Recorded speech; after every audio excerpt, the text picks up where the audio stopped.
Hello ladies, hello gentlemen, welcome to the top 3 plays of the week.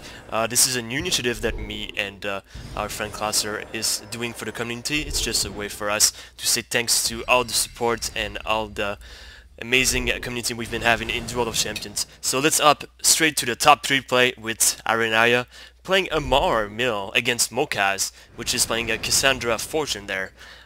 We don't see a lot of Amar Mills, but so far so good. He's playing Dangerous Research. That does give him 6, I believe, 12 resources, since he has 6 magic. And he utilized that Fortune that actually makes milling each time there's a magic creature that appears on the battlefield. And now getting more resources with that Void card and more and more of these Void. With the Inquirer. So whenever you copy a creature, it's like if it comes on the battleground, and that utilizes Fortune there. So this turn was pretty efficient. I mean, just in one turn he had that much milling, and it may not be over. So use Cosmic Realignment to actually get more cards, getting Dangerous Research again to get more resources and putting more magic creature. Wow. And another Void Shade. Awesome. Wow.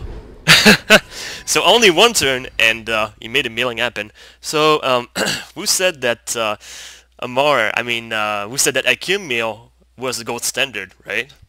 Moving on to the top 2 play. Here we go for our top 2. We have Osumari playing a special deck here against a Zorm player using the classic Zorm here. His deck is quite special because he utilizes a lot of that Fortune, and he actually it's a similar deck to what we used to see in Magic the Gathering, a Reanimator deck. So basically what he wants to do is use the card called the Early Grave, which is right here, to put a creature from his library straight to his graveyard. And then from there, you can use Serious Legion to be able to get that creature in play, straight from the graveyard.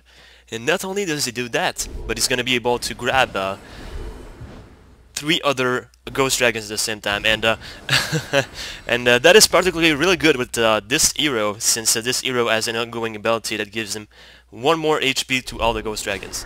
So turn 5, a Ghost Dragon, that is really huge, and the ability of that Ghost Dragon, the Intangible, makes it that any non-magic damage is actually offed. So this creature is really hard to kill against this Zorn player.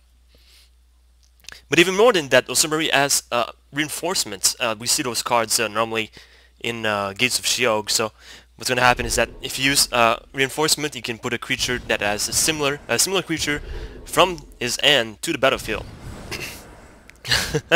And there we go. Only turn 6 for Fleshbane, and already 3 Ghost Dragons. Wow, incredible. So yeah, definitely a top 2 score there for you, Osumari.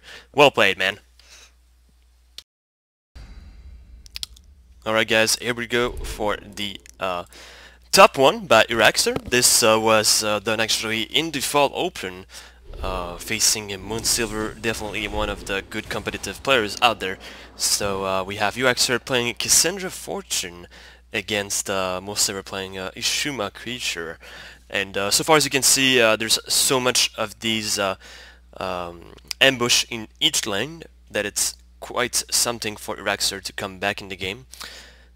However, he has a few resources and a bridge, so let's see how he's gonna make it happen.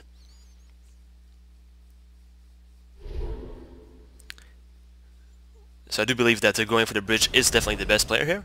By actually doing the bridge on the bottom row, he can heal up his own creature, and by healing up his own creature, what you have to keep in mind is that this deck actually needs income.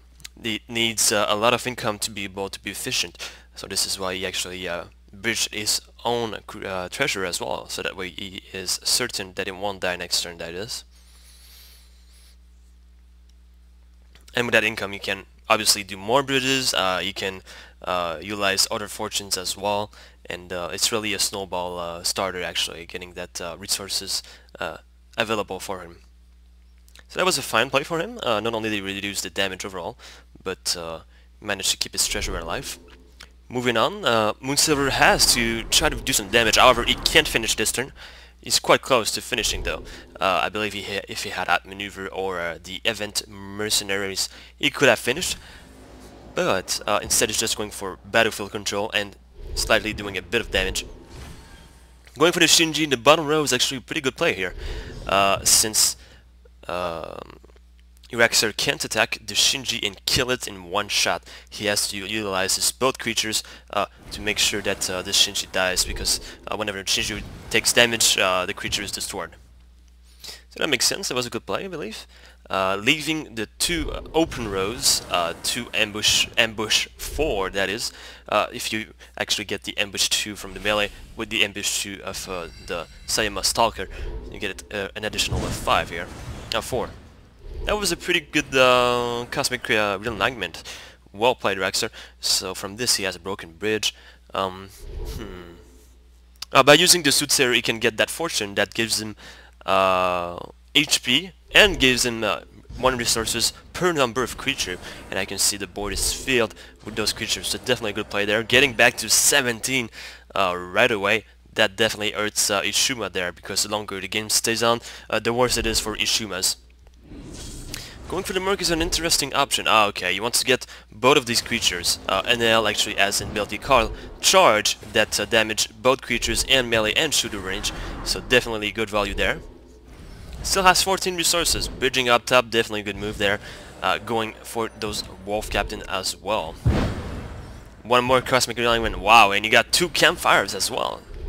So these Campfires actually give him more cards, more possibilities, and 1 more resources, so he can snowball even more. Alright, so in only 1 turn, Rexer got from a 5 HP with no board positioning to having the board advantage. Wow, and Moonserver has to come back from that, and only with 12 resources.